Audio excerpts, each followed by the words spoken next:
Hello friends, मैं मंजीत कौर। स्वागत है आपका अपने यूट्यूब चैनल जिसका नाम है हेल्प योरसेल्फ। इससे पहले वाली वीडियो में हमने शुरू किया था लर्निंग के थ्योरी के बारे में, और सबसे पहले हमने थ्योरी पढ़ी थी क्लासिकल कंडीशनिंग, जिसको हिंदी में कहेंगे शास्त्रीय अनुबंधन, और यह थ्योरी दी थी पैवलोव ने। और क्लासिकल कंडीशनिंग अधिगम की सबसे प्राचीनतम थ्योरी है, सबसे पहली थ्योरी है जो पैवलोव ने दी थी कि लर्निंग कैसे हो सकती है या लर्निंग कैसे करवाई जा सकती है। आज हम सेकंड थ्योरी पढ़ेंगे लर्निंग के ऊपर ही, जिसका नाम है ऑपरेंट कंडीशनिंग। इसको कहते हैं हिंदी में क्रिया प्रस्तुत अनुबंधन, और यह दी थी B.F. स्किनर ने। तो थ्योरी को डिटेल में जाने से पहले हम जानेंगे कि इसको और कौन कौन से नाम से पुकारा जाता है, कौन कौन से नाम इसके हैं। तो सेकंड इसका नाम है इंस्ट्रूमेंटल कंडीशनिंग, जिसे हिंदी में कहेंगे नैमित्तिक अनुबंधन। नैमित्तिक अनुबंधन यह इसका सेकंड नाम है। इसको एक और नाम से भी जाना जाता है प्रोग्राम्ड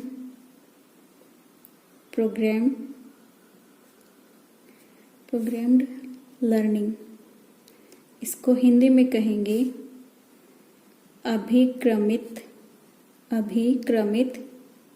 अधिगम या सीखना। और इस थ्योरी को एक और नाम से जाना जाता है, जो नाम है response stimulus theory. Response stimulus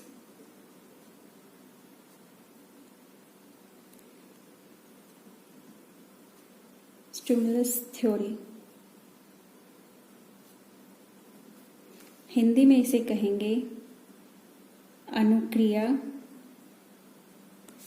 उद्दीपक सिद्धांत। अनुक्रिया उद्दीपक सिद्धांत।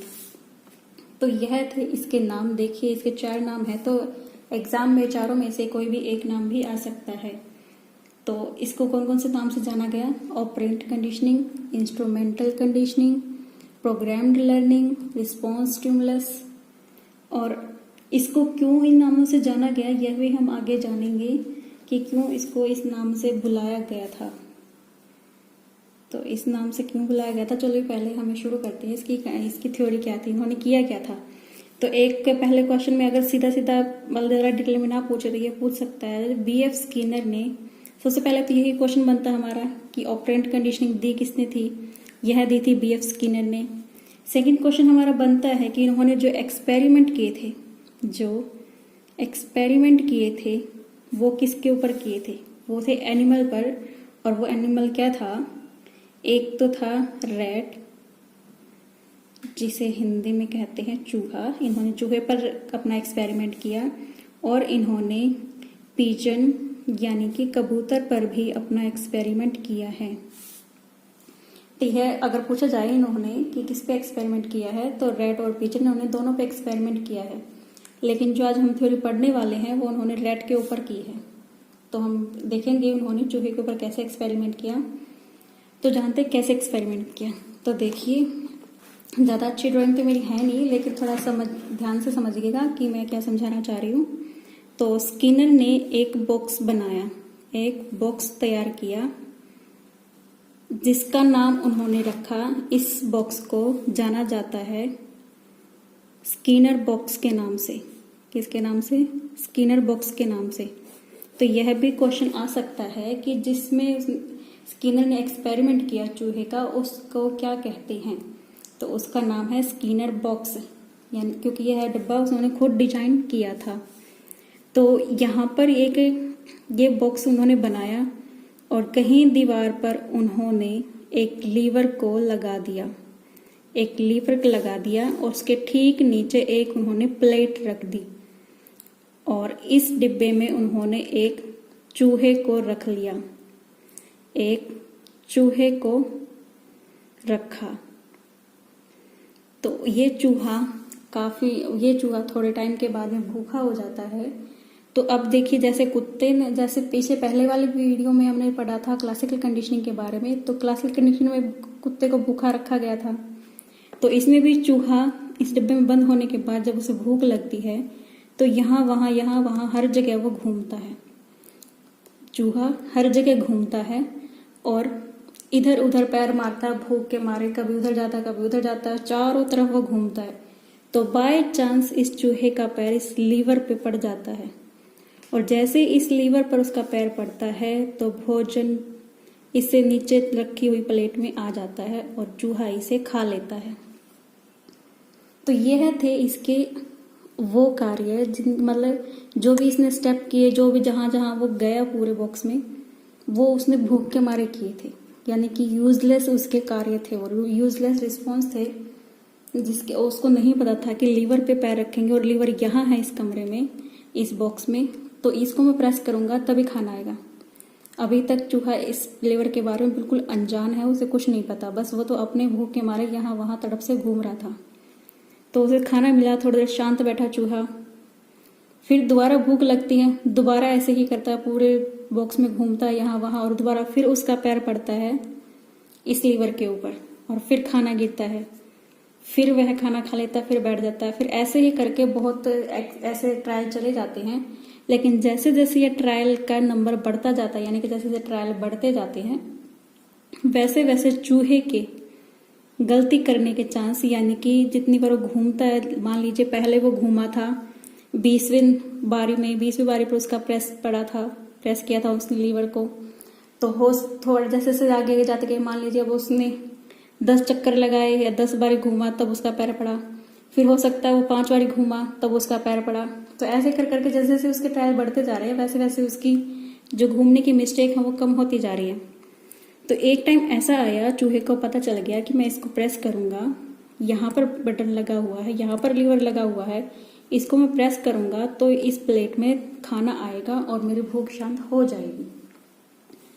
तो अब सीधा चूहा जाता है, इस लीवर को प्रेस करता और खाना खा लेता, सीधा जाता लीवर को प्रेस करता और खाना खा लेता।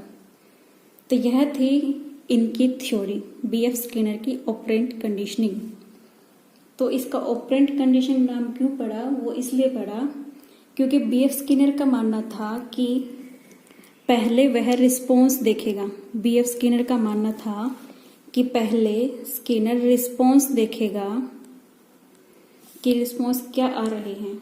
अगर अच्छा रिस्पॉन्स आया, जो रिस्पॉन्स चाहते हैं हम, वैसा रिस्पॉन्स दिया, तो फिर स्किनर स्टिमुलस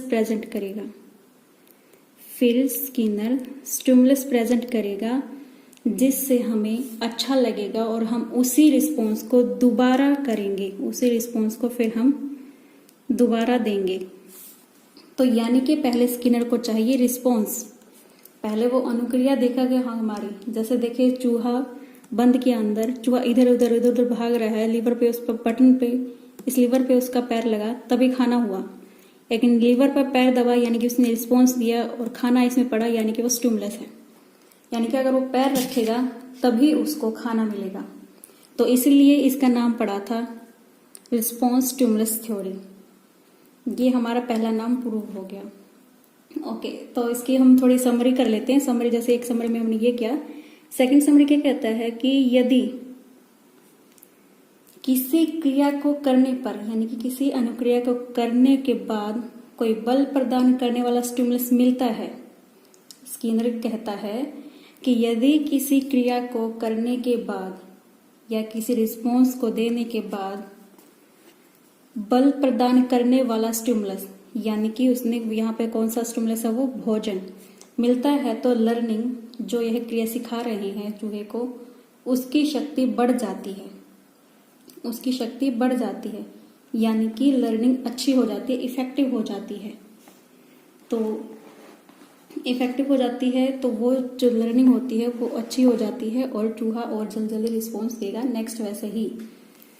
तो ये रिस्पॉन्स दिया उसने। और उसके बाद क्या कहते हैं कि इंस्ट्रूमेंट इसका नाम कैसे पड़ा? वो इस तरह से पड़ा कि इंस्ट्रूमेंट यहाँ पर क्या है, इंस्ट्रूमेंट हम यहाँ पर है लीवर, इंस्ट्रूमेंट लीवर है यहाँ पर, और उस लीवर को प्रेस करेगा तभी तो उसको भोजन मिलेगा। लीवर को प्रेस करेगा तभी तो उसे भोजन मिला चूहे को, और तभी उसे संतुष्टि मिली, और अगली बार फिर वह इंस्ट्रूमेंट यानी कि लीवर को प्रेस करेगा, फिर उसको भोजन मिलेगा। तो इसीलिए इस थ्योरी को कहा गया ऑपरेंट कंडीशनिंग, यानी कि पहले उसने क्रिया प्रस्तुत की तभी उसको आगे स्टिमुलस मिला, जो उसे बढ़ावा देगा दोबारा से इसी रिस्पॉन्स को करने के लिए। तो यह थे इनके नाम। तो इनके बारे में हम जान लेते हैं। एक और इन्होंने बी एफ स्किनर ने क्या दी थी थ्योरी में, सबसे बड़ी बात जो बहुत ही फेमस हुई ये चीजें, वह थी इन्होंने चर्चा की थी दो चीजों पर, जिसका नाम है रेनफोर्समेंट और पनिशमेंट। ये दो कॉन्सेप्ट है जिनके ऊपर बी एफ स्किनर ने काफी चर्चा की है और इनके रोल के बारे में बहुत कुछ बताया है। रेनफोर्समेंट को हिंदी में कहेंगे पुनर्बल और इसको कहेंगे दंड, और ये रेनफोर्समेंट और पनिशमेंट ये पॉजिटिव भी हो सकते हैं और नेगेटिव, पॉजिटिव भी और नेगेटिव भी, दोनों ही तरह के होंगे, पॉजिटिव और नेगेटिव। अब आप सोच रहे होंगे कि पनिशमेंट तो हमेशा नेगेटिव ही होती है, पनिशमेंट पॉजिटिव कैसे हो सकती है? तो इसको जानेंगे हम आगे कि पनिशमेंट पॉजिटिव कैसे हो सकती है। तो इससे पहले हम कुछ बातें ध्यान में रखेंगे। एक छोटे से डायग्राम के साथ में हम याद रखेंगे कि रेनफोर्समेंट का मतलब होता है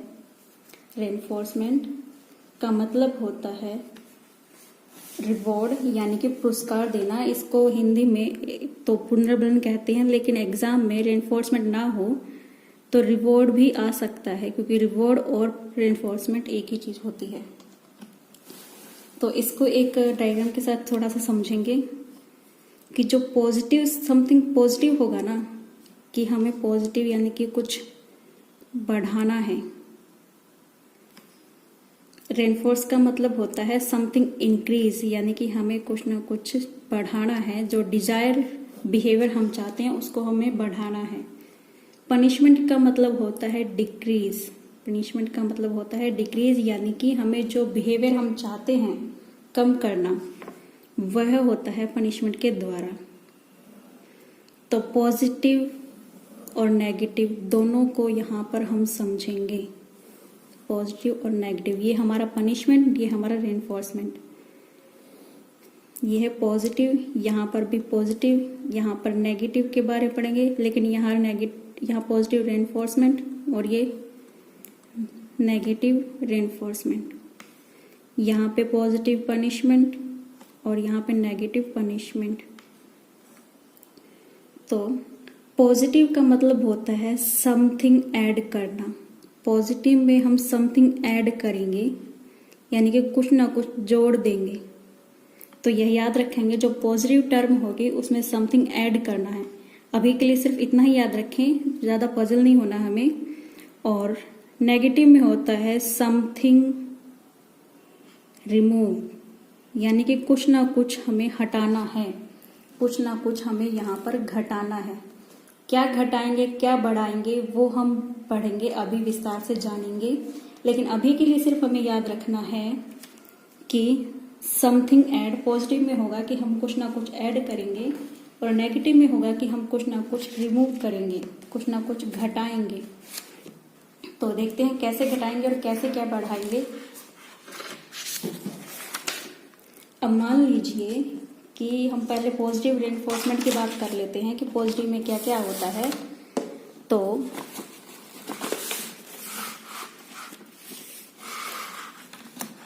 एक सेकंड, तो यहां पर हम देखते हैं पॉजिटिव रेनफोर्समेंट। पहले हम रेनफोर्समेंट के बारे में जानेंगे कि पॉजिटिव और नेगेटिव रेनफोर्समेंट कैसे होता है। ये हमारा फर्स्ट पॉइंट बनता है यहाँ पे। तो देखिए, जो भी रिस्पॉन्स या जो भी अनुक्रिया हम चाहते हैं कि वह बार बार हो, उसके होने के चांस को, उस क्रिया के, उस रिस्पॉन्स के होने के चांस को जो बढ़ाता है वो पॉजिटिव रिस्पॉन्स होता है। होने के चांस को बढ़ाना या बढ़ाता है। जो रिस्पॉन्स के होने के चांस को बढ़ा दे उसे कहते हैं पॉजिटिव रेनफोर्समेंट। इसको हम कह सकते हैं रिवॉर्ड भी। कैसे बढ़ा सकते हैं हम उसको? रिवॉर्ड देकर या फिर सम्मान की चीज यानी कि प्रशंसा करना, इस तरह से हम पॉजिटिव रेनफोर्स दे सकते हैं। यानी मान लीजिए इसमें एग्जाम्पल क्या लेंगे कि एक बच्चा होमवर्क करके आता है। एक बच्चा जब होमवर्क करके आता है तो टीचर उसे कहती है कि आपने बहुत अच्छा किया, वेरी गुड, शाबाशी देती है, स्टार बना के देती है कॉपी के ऊपर। तो बच्चा आगे से खुश होके अगली बार फिर होमवर्क करके लाएगा और काफ़ी अच्छे से करके लाएगा।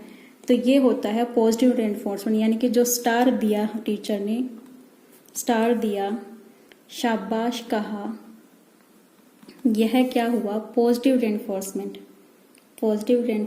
या फिर इनाम दिया, इनाम में इधर से की टॉफी भी दे सकते हैं हम, या फिर हम कुछ और कंपटीशन रख सकते हैं। इस तरह से मतलब कुछ ना कुछ हमने यहाँ पे ऐड किया है। क्या किया है हमने यहाँ पर? समथिंग ऐड किया है। ऐड क्या किया है हमने? टीचर ने शाबाशी ऐड कर दी है और टीचर ने यहाँ पर उसे स्टार दे दिया है कॉपी पे बनाकर कि आप होमवर्क करके लाए तो आपने बहुत अच्छा किया है, आप बहुत अच्छे बच्चे हो। तो इस तरह से बच्चे को इस चीज से खुशी मिलती है और बच्चा हर रोज काम करके लाता है। यह था पॉजिटिव रेनफोर्समेंट। और इसमें हमने क्या कहा था कि पॉजिटिव चीज होगी तो यानी कि समथिंग ऐड करना, यानी कि बिहेवियर में समथिंग ऐड करना। तो यह उसके होमवर्क करने वाले बिहेवियर को स्ट्रोंगर करता है, यानी कि यह बिहेवियर को स्ट्रोंगर करता है। और कौन से स्ट्रोंगर करता है? जैसे वो बार बार काम करके लाएगा बच्चा, उसे स्टार मिलेगा, तो यानी कि वो स्टार चाहता है, वो उसके पसंद का रिस्पॉन्स है, उसकी पसंद का स्टिमुलस है। जो हमने शाबाशी दी, स्टार दी, वो यहाँ पे स्टिमुलस है। और जो बच्चा होमवर्क करके लाया है वो अनुक्रिया है, वो है रिस्पॉन्स जो स्किनर चाहता है कि पहले मुझे रिस्पॉन्स दो फिर मैं स्टिमुलस दूंगा। तो यह है पॉजिटिव रेनफोर्समेंट, यानी कि उसे होमवर्क करने वाले बिहेवियर को और भी स्ट्रॉन्ग करना, कुछ ऐड करके बिहेवियर स्ट्रॉन्ग करना। तो हमने याद रखना है कि रेनफोर्समेंट बिहेवियर को स्ट्रॉन्ग करता है। सेकंड इसका पॉइंट था नेगेटिव। सेकंड है नेगेटिव रेनफोर्समेंट, जो रिस्पॉन्स या अनुक्रिया की संभावना को कम कर दे। रिस्पॉन्स या अनुक्रिया की संभावना को कम करता है। इसे पहले वाले में पढ़ा था हमने, बढ़ाता है। तो यहाँ पर हम किसे कम कर रहे हैं? हम उस क्रिया को कम कर रहे हैं जो कि पीड़ादायक है, जो हमें पेन देती है। कौन सी क्रिया को हम कम कर रहे हैं? संभावना को कम करता है। तो कौन सी क्रिया को कम कर रहे हैं? जो पीड़ादायक है, जो स्टिमुलस हमें पीड़ा देगा, उस उद्दीपक को, उस रिस्पॉन्स को हम कम करेंगे। वो होता है नेगेटिव रेनफोर्समेंट। इसको एक सीधा पेपर में ना भी आए नेगेटिव रेनफोर्समेंट, तो इसके एक दो नाम और हैं इंग्लिश में, जैसे कि अवर्सिव, फिर से लिख देती हूँ, अवर्सिव या अनप्लेजेंट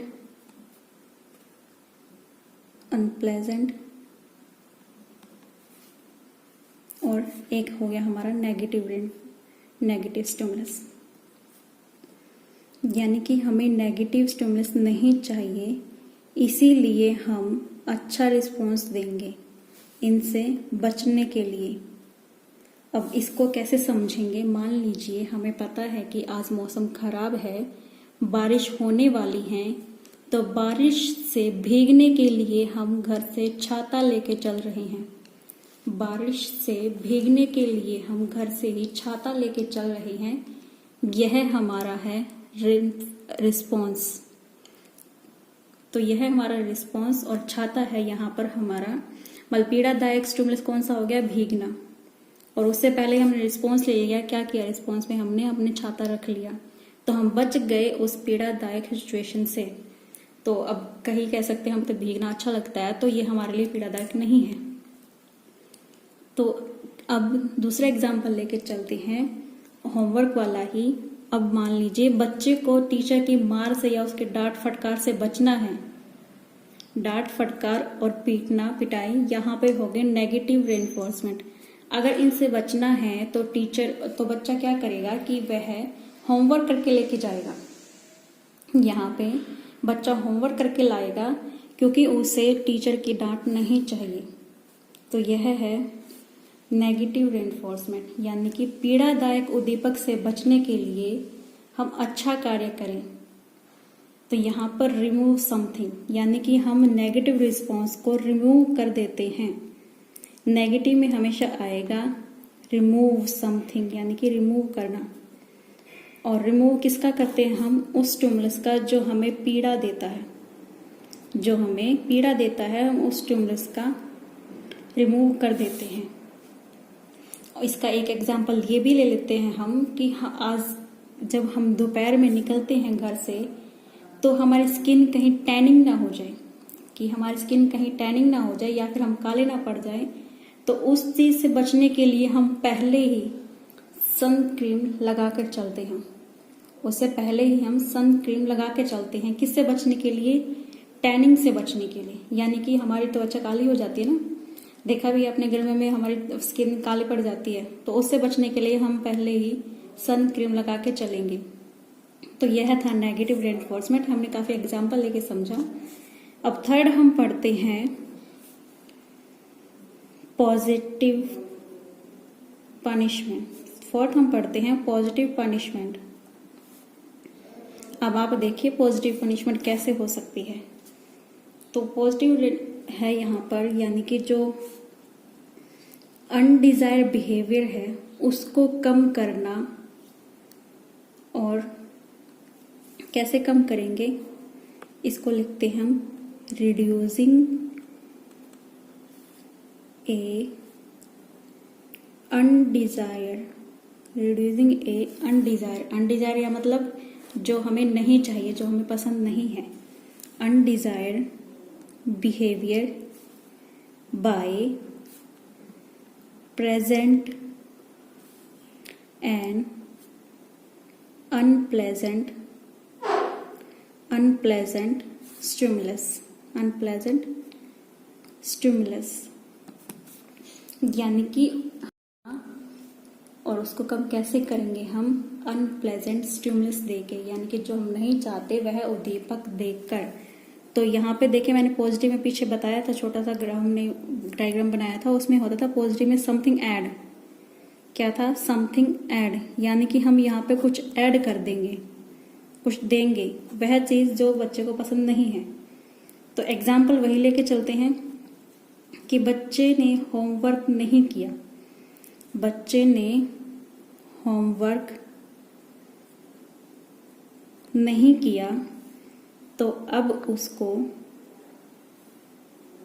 डांटेंगे, उसको डांटेंगे, डांट पड़ेगी, उसको अब 5 स्टार नहीं मिलेगा। होमवर्क नहीं किया तो हमने डांट को ऐड कर दिया, जिससे कि हम उसके इस बिहेवियर को, जो कि गलत है कि होमवर्क ना करके लाना, तो अब डांट ऐड करके हमने बच्चे को होमवर्क करने के लिए कहा कि होमवर्क करके लाए, उसको डांटा फटकारना बंद करिया इस तरह से। या फिर कई स्ट्रिक्ट पेरेंट्स होते हैं, वो क्या करते हैं कि अगर बच्चा कहना नहीं मानता, होमवर्क नहीं करता, बड़ों से अच्छे से पेश नहीं आता, तो वो क्या करते हैं, जो बहुत ही ज्यादा वो कह लीजिए कि बहुत ही स्ट्रिक्ट पेरेंट होते हैं, हो सकता है वो अपने बच्चे को रूम में बंद कर दें। बच्चे को रूम में बंद करना, तो यहाँ बच्चे को रूम में बंद करना भी एक पनिशमेंट है। कैसी पनिशमेंट है? हमने ऐड किया है यहाँ पे। कैसी पनिशमेंट है? बच्चे को होमवर्क करवाने के लिए, उसे कुछ अच्छा सिखाने के लिए, यानी क्योंकि इसका ये बिहेवियर है, ये गलत है। बड़ों के साथ में अच्छा बिहेव ना करना या फिर होमवर्क करके ना लाना, ये दोनों ही अच्छे व्यवहार नहीं है। इसको हम कहेंगे अनडिजायर्ड बिहेवियर। जो हमें पसंद नहीं है उसे हमें कम करना है। क्या ऐड करके? डांट फटकार ऐड करके, या फिर यहाँ पर हो सकते हैं कि हम जैसे बताया कि रूम में बंद कर देना, या फिर टॉफी नहीं देना यहाँ पे नहीं आएगा। हम समथिंग ऐड कर रहे हैं, कुछ ना कुछ हमें ऐसा ऐड करना है कि जो कि बच्चे को पसंद नहीं है। तो यह होता है पॉजिटिव पनिशमेंट। इससे नेक्स्ट हम फोर्थ पढ़ेंगे। फोर्थ नंबर पर नेगेटिव पनिशमेंट। नेगेटिव पनिशमेंट में भी सेम ऐसे ही होगा कि हमें रिड्यूस करना है। रिड्यूसिंग वही अनडिजायर्ड बिहेवियर बाय रिमूविंग। देखिए ध्यान दीजिए, यहाँ पर आया है रिमूविंग, यानी कि दो जो पॉजिटिव पॉइंट थे हमारे, हमने उनमें कुछ ना कुछ ऐड किया है, और जो नेगेटिव हैं, चाहे वो रेनफोर्समेंट हो चाहे वो पनिशमेंट हो, उसमें हमने रिमूव यानी कि कम किया है किसी चीज को।